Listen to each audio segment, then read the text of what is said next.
بسم الله الرحمن الرحيم. الرحمن علم القرآن،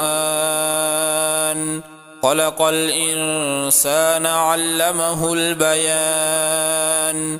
الشمس والقمر بحسبان، والنجم والشجر يسجدان.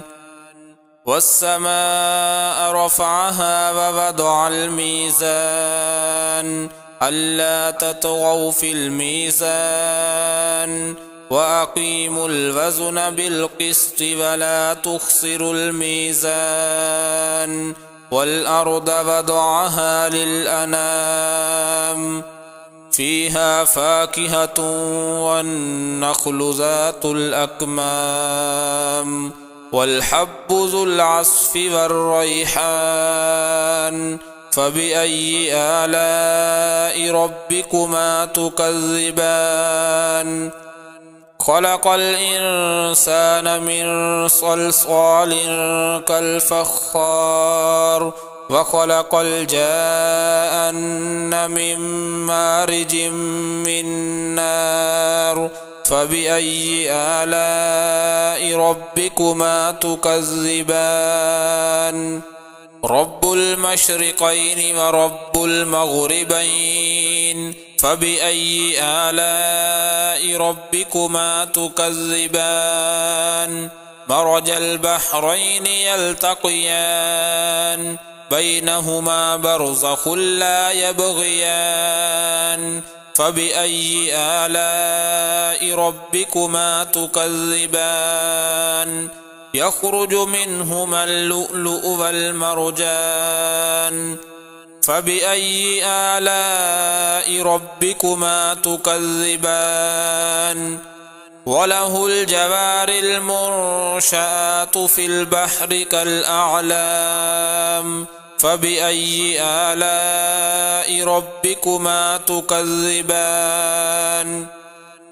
كل من عليها فان، ويبقى وجه ربك ذو الجلال والإكرام.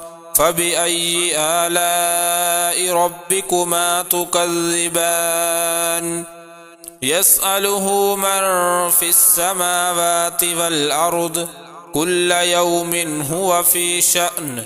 فبأي آلاء ربكما تكذبان؟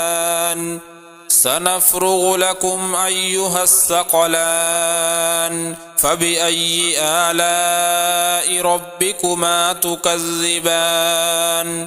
يا معشر الجن والإنس إن استطعتم أن تنفذوا من أقطار السماوات والأرض فانفذوا، لا تنفذون إلا بسلطان.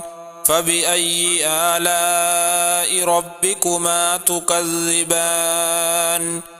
يرسل عليكما شواظ من نار ونحاس فلا تنتصران. فبأي آلاء ربكما تكذبان؟ فإذا انشقت السماء فكانت وردة كالدهان. فبأي آلاء ربكما تكذبان؟ فيومئذ لا يسأل عن ذنبه إنس ولا جان. فبأي آلاء ربكما تكذبان؟ يعرف المجرمون بسيماهم فيؤخذ بالنواصي والأقدام. فبأي آلاء ربكما تكذبان؟ هذه جهنم التي يكذب بها المجرمون، يطوفون بينها وبين حميم آن. فبأي آلاء ربكما تكذبان؟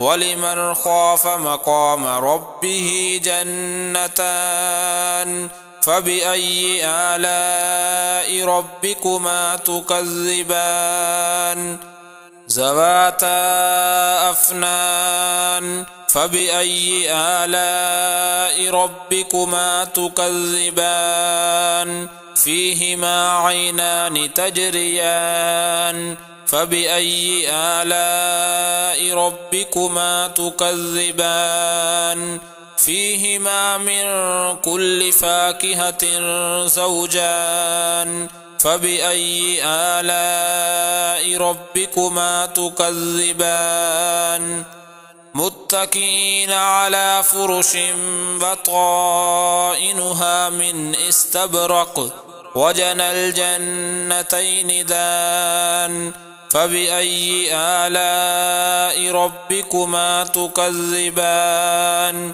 فيهن قاصرات الطرف لم يطمثهن إنس قبلهم ولا جان فبأي آلاء ربكما تكذبان كأنهن الياقوت والمرجان فبأي آلاء ربكما تكذبان هل جزاء الإحسان إلا الإحسان فبأي آلاء ربكما تكذبان ومن دونهما جنتان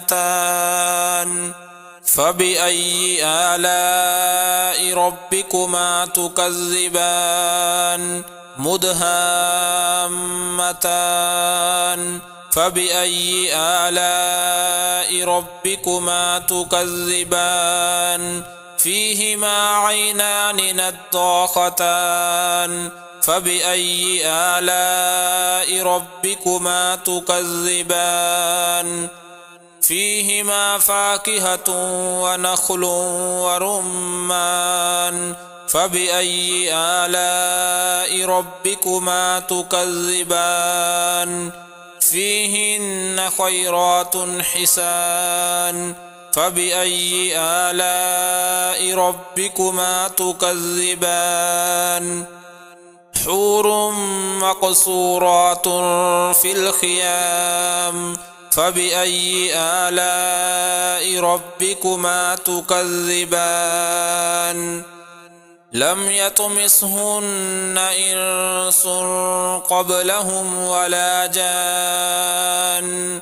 فبأي آلاء ربكما تكذبان متكئين على رفرف خضر وعبقري حسان فبأي آلاء ربكما تكذبان تبارك اسم ربك ذي الجلال والإكرام